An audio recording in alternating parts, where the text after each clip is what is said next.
बायोग्राफोपीडिया channel देखने वाले तमाम दोस्तों को अस्सलाम वालेकुम। दोस्तों, आज हम डिक्टेटर सीरीज़ की दूसरी वीडियो के साथ आपकी खिदमत में हाजिर हैं। पिछली वीडियो में हमने आपको हिटलर के बारे में बताया। आज हम आपको जोसेफ स्टालिन के बारे में बताएंगे, जो रशिया का एक ग्रेट डिक्टेटर था, जिसने कुछ ही अरसा में हुकूमत पर कब्ज़ा कर लिया और अपने जुल्म और जबर और बर्बरियत के लिए मशहूर हुआ, और बाद में वो रूसी हीरो के तौर पर भी नमूदार हुआ, जिसे रूस की आधी कौम हीरो और आधी कौम जालिम हुक्मरान मानती है। दोस्तों, जोसेफ स्टालिन का असल नाम जोसेफ विसारिनोविच था, और इसको स्टालिन का लक़ब बाद में दिया गया, जिसका मतलब होता है द मैन ऑफ स्टील। ये 1878 में जॉर्जिया के एक गांव गोरी में पैदा हुआ। स्टालिन बहुत गरीब था। इसका बाप पेशे के लिहाज से एक मोची था, और इसकी माँ एक धोबन थी जो लोगों के कपड़े धो धो कर घर का पेट पालती थी। स्टालिन शुरू से ही बागी ज़हनियत का मालिक था, और दूसरे लड़कों के साथ मिलकर शरारतों में मगन रहता, और कभी कभी चोरी भी किया करता था, और लड़ाई झगड़ा इसका मामूल और पसंदीदा मशगला था। दोस्तों, स्टालिन का बाप एक शराबी इंसान था, जबकि इसकी माँ एक नेक खातून थी, और वो चाहती थी कि इसका बेटा एक नेक इंसान बने और अपने बाप के बरअक्स नेक काम करे। इसकी माँ इसको पादरी बनाना चाहती थी कि वो नेक काम करे और नेक तालीम हासिल करे, जिसके लिए इसको मदरसे में भी दाखिल करवा दिया गया। मगर स्टालिन बागी निकला। एक दिन इसने दुकान से कोई चीज़ ली तो उसे एक कागज़ में दी गई। वो कागज़ कम्युनिस्ट पार्टी का मजमून था, जो लेनिन ने तहरीर किया हुआ था। स्टालिन इससे काफ़ी मुतासिर हुआ, और ये ख्यालात तो मजहबी ख्यालात के बिल्कुल उल्ट थे, और इसमें हुकूमत मुखालिफ जज्बात भी पैदा हो गए। स्टालिन ने मेहनत मजदूरी भी की और लेबर पार्टी का रुकन बन गया, और लेनिन की पार्टी के साथ भी इसके ताल्लुकात अस्तवार हो गए। स्टालिन एक अखबार भी निकालने लगा, जिसमें कम्युनिज्म के जज्बात का प्रचार होने लगा। इससे स्टालिन काफ़ी मशहूर हो गया और मजदूरों का लीडर भी बन गया, और इसने मजदूरों की हड़तालें भी करवाई। इसकी मकबूलियत देखकर लेनिन ने इसको अपनी पार्टी में शामिल कर लिया, और बेल्शेविक पार्टी में इसका किरदार बन गया। दोस्तों, आपके लिए बात हैरानी का बायस होगी कि ये अपनी पार्टी के लिए लूट मार किया करता था, और लूट मार का पैसा पार्टी फंड में जमा करवाया करता था, जिसकी वजह से इसको कोबा का लक़ब मिला। 1913 से 1917 तक वो साइबेरिया की बहुत सी जेलों में रहा, और भाग कर वापस भी आ जाता, जिसकी वजह से इसको स्टालिन का लक़ब दिया गया।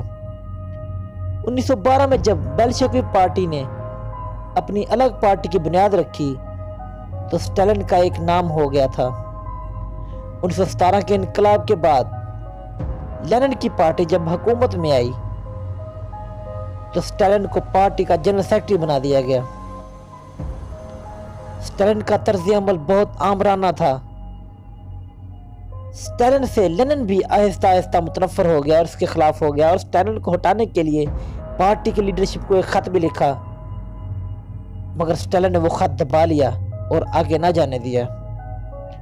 1925 में लेनिन की मौत के बाद स्टालिन को हुकूमत मिल गई, और यहाँ एक बात काबिल जिक्र है कि रेड आर्मी का सरबरा ट्रोट्स्की इसका हरीफ था, जिसको इसने पार्टी से निकलवा कर जला वतन कर दिया और हुकूमत पर मुकम्मल तौर पर कब्जा कर लिया।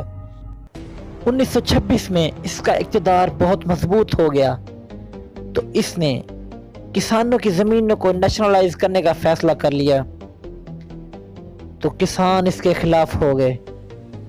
इसने हुक्म जारी किया कि 90% फसल हुकूमत को दी जाएगी और 10% किसान रखेंगे।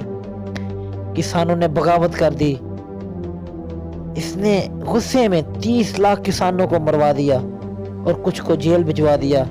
हुकूमत ने ज़मीनों पर कब्जा कर लिया।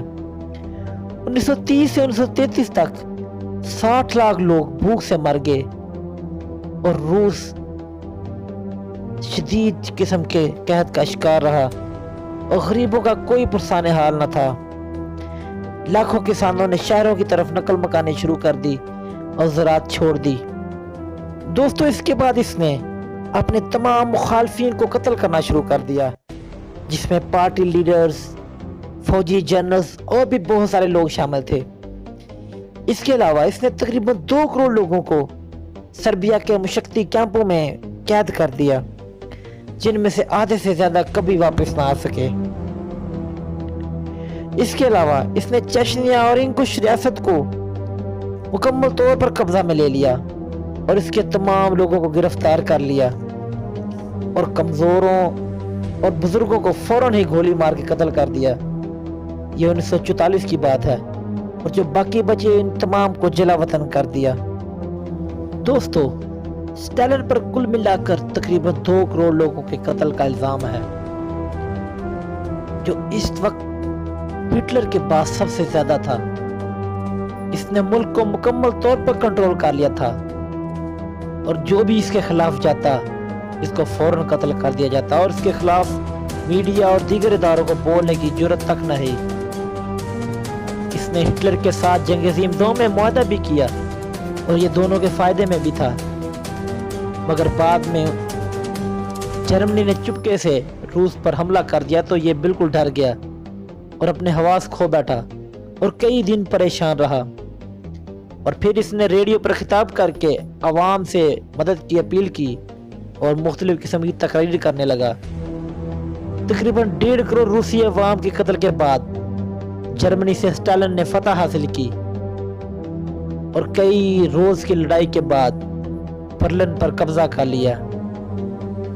دوستو جرمنی کی ہار کا سبب سربیا کا وہ مقام بنا جہاں سخت سردی ہوتی ہے۔ جرمن فوج اس سردی کو برداشت کرنے کی طاقت نہ رکھتی تھی، جبکہ روسی فوج کو اس کی عادت تھی۔ اس جنگ میں روسی فوج نے دل کھول کر حصہ لیا، اور عام عوام نے بھی فوج میں بھرتی ہو کر جرمنی کو ہرانے میں پوری مدد کی۔ اس وجہ سے اس جنگ کو پیٹریاٹک وار بھی کہا جاتا ہے۔ اسٹالن نے یورپ کو شکست دے کر ہٹلر کو بری طرح ہرا دیا، اور روس دنیا کی دوسری بڑی طاقت بن کر دنیا کے نقشے پر ابھرا۔ اس نے تقریباً 200 ایٹمی سائنسدان رشیا میں لا کر ایٹمی پروگرام کی ابتدا بھی رکھی۔ 1953 میں اسٹالن کی موت ہو گئی، اور سب سے پہلے اس کی لاش کو ہنوت کر کے رکھا گیا، مگر بعد میں اس کو ماسکو میں دفن کر دیا گیا۔ اس کے بارے میں لوگوں میں ملا جلا رد عمل ہے۔ اپنی لاکھوں عوام کو قتل کرنے کے باوجود یہ کچھ لوگوں کا ہیرو بھی بن گیا، اور اس کی وجہ جنگ عظیم 2 میں فتح حاصل کرنا تھی، مگر زیادہ تر عوام اسے ظالم اور جابر کے نام پر بھی جانتے ہیں۔ دوستو ہم امید کرتے ہیں کہ جوزف اسٹالن کا یہ تعارف آپ کو بہت زیادہ پسند آیا ہوگا۔ انشاءاللہ مزید ویڈیوز کے ساتھ آپ کی خدمت میں دوبارہ حاضر ہوں گے۔ تب تک کے لیے اپنا اور اپنے دوستوں کا خیال رکھیں۔ انشاءاللہ دوبارہ ملاقات ہوگی۔ اللہ حافظ۔